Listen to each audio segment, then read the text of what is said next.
kufikiria. Bwana asifiwe sana. Lakini walishindwa. Bwana asifiwe sana.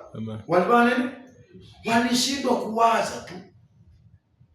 Na vile walishindwa kuwaza, kumaanisha ya kwamba ni lazima wakati ambapo ninapomuita yeye anaanza kudirika. Haleluya. Amen. Bwana asifiwe. Amen. Anaanza kufanya nini? Kudirika. Na wakati ambapo anapodirika tunapata matendo ya Mungu katikati ya maisha yetu. Tunaona uwezo wake ndani mwetu. Bwana asifiwe sana. Amen. Haleluya. Amen. Amen.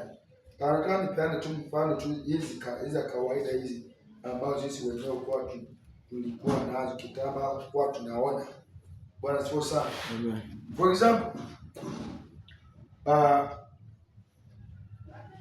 najua kama sisi wote tushawahi ona hapa movie.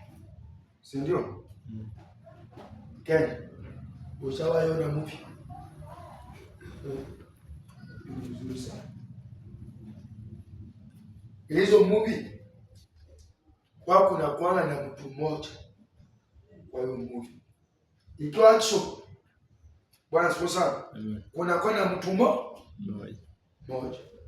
Ikiwa na Nigeria ndani yake kwa kuna kwa na watu ambao specific ambao ni characters ambao wamefanya nini? Wamewekwa pale.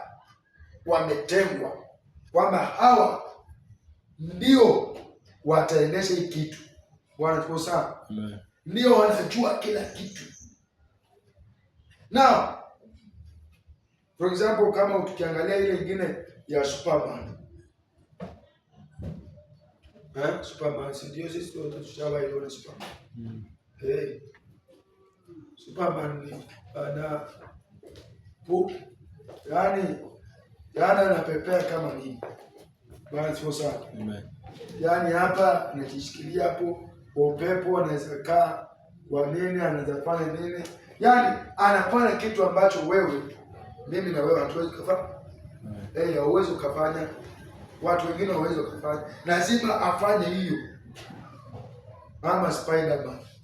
Si ndio? Anashuka pale anachikilia, anakuchekelea tu, anasema yeye angalia.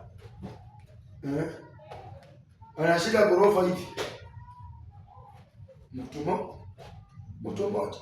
Na Mungu anataka kufanya wewe. Bwana